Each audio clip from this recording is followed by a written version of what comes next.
As you all may know, and if you don't, you probably should, Franco Columbu is the 1981 Mr. Olympia Champion. There may be some controversy involved, but there is no argument about the fact that it is in the history books. He won the title. 1982.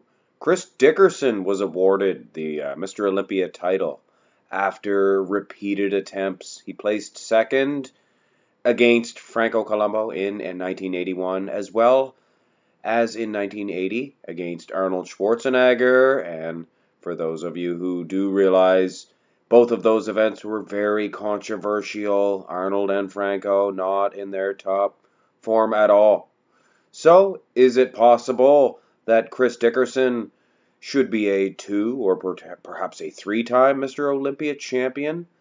Let's review the 1981 event, shall we, as far as these two participants are concerned. So we will exclude everybody else at this time. The front relaxed position shows a clear advantage as far as the quality of physique of Chris Dickerson. You can see the lags from the calves to the quads. It is a definite advantage. Franco Columbu, he's doing more of a most muscular, and I must say he is quite ripped indeed. But I do notice some gyno there in his pectoral muscle. You can definitely see it, even in this old blurry picture, which does not bode well at all for Franco Columbu. Let's have a look at the back developments. And when I said the quality of the physique, this is night and day. Franco Columbu, he looks like an action figure, a He-Man action figure, or Hercules, just bull-like, like a brute. Even the calves, nice and big. But compare him with a top bodybuilder, with those legs that Chris Dickerson has, and Franco Columbu ceases to look like a bodybuilder in my mind. The muscle separation, even in Chris Dickerson's back, let alone the legs. Just total domination. So I wager to say Chris Dickerson, for sure, would get the symmetry round. Now the front double bicep pose. This is where it gets very iffy, guys. This is a blurry picture, and for the reasons that I need to exclude both of these gentlemen from this pose, you can't really see it that clear.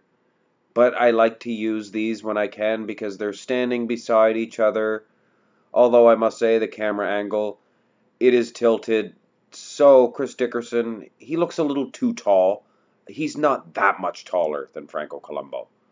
At this time, we'll bring up a couple of other shots. And this is going to explain what I mean. Chris Dickerson, he's not the best in this pose at all. But Franco Columbu, the waistline to lat ratio, not the best at all. I mean, he has huge lats, for sure. But it's just the waistline, very blocky. Now, the legs are very soft and do not match the upper body whatsoever.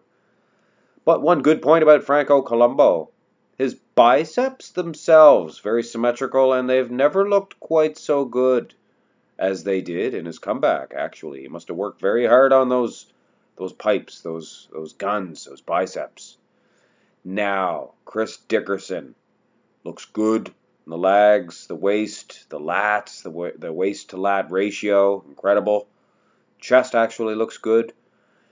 And this is the front double bicep, so let's have a look at the arms. Now, this is where it gets iffy. He has a torn bicep, or it's definitely a damaged bicep, his left bicep. And he has those old pointy elbows. He's known for that. It's not from HGH, guys. It's from a certain way of training. There's a calcium buildup. It's not a good thing. But he definitely has it, and it is unsightly for sure. But I mean, my word, Franco Columbu has gyno. So this is a difficult one for sure to try to judge. Let's look at the front lat spreads, and this is a photo shoot picture of Chris Dickerson. And I had to make Franco a little bit shorter here. You can notice his head smaller. And I have to explain this every time because I get comments saying that I size them incorrectly. I take everything into consideration when I size these guys. You notice his feet. They're different. The camera's up higher for Chris Dickerson, so I had to make him a little bit taller. And Franco Columbu, the way the camera it is on him, it actually helps fill out those lats, believe it or not. The gyno is very present for Franco Columbu. And the legs are very soft when you look at Chris Dickerson's. I don't know. I would almost wager to say Chris would be getting a point just because of the gyno and the soft legs. If not for that, I would go with Franco. Now, the side chest, the gyno, if it depends on how much you focus on the gyno. I mean, other than that, he's destroying Chris Dickerson. I don't like that split in Chris's pec. It's just not the best pose, with all due respect. And from the lag, or the lag point of view, Franco's legs look good from the side, do they not? Calves and all. Not too shabby at all. Side tricep. Now this is this exact same thing. Franco, just unreal. And the tricep itself, just, I would say it's better. Chris's does look good though, just the tricep. But then you look at the rest of the physique. He's not hitting it to spec. But then, wham, a big old hunk of gyno. This is a difficult one to judge. I mean, both gentlemen they have a lot of things not going just their way for this matchup. Rear lat spreads. Franco Columbu, known for one of the best set of wings of all time. Look at the lower lat insertions. Just huge. But Chris Dickerson, he's underrated. He has a good back. Look at the muscle separation. No, it's not as wide as Franco Columbu's. But gosh darn it, it is better when you look at the muscle separation and the quality of the back. When you look at the legs, this is a bodybuilding show, guys. Franco Columbu is losing this shot. Look at the hamstrings. Not to mention the calves of one Chris Dickerson. Just unreal. This was probably the best rear lat spread of the evening that night back in 1981. Anyway, guys, Chris Dickerson to beat Franco in a back shot. I'm sure I'll get some backlash, no pun intended, but here in the rear double bicep, I had to actually go with a 1982 rear double bi, and to tell you the truth, he wasn't even in as good as shape in 1982 as he was in 1981. Hamstrings not as cut. But still, I think he would take out Franco, considering those little tiny legs of the Sardinian strongman. But man, he did have a good back. The only thing I think that saves Chris in this from a loss and perhaps getting him a win is that he had himself a world-class back. Everybody says, oh, he had nothing special about him. I see comments. He didn't. He had some of the best legs in the early 80s. And not to mention, one of the best backs. Calves as well. Anyway, guys, this is a very difficult one to judge, no matter how you slice it. We have the ab and thigh. They did not use the most muscular as a judging utensil back in 1981, so there's no point of using it if we're trying to figure out who's the uncrowned Mr.Olympia Champion of that year, or at least who was better between these two gentlemen, I guess you could say. Obviously, in the thigh, Chris Dickerson, he's winning muscle separation. But Franco, gosh darn it, look at the abs. He actually looks very good. I don't notice any gyno, so you can't really use that as an excuse. I almost wager to say that Franco might get a point in the ab and thigh.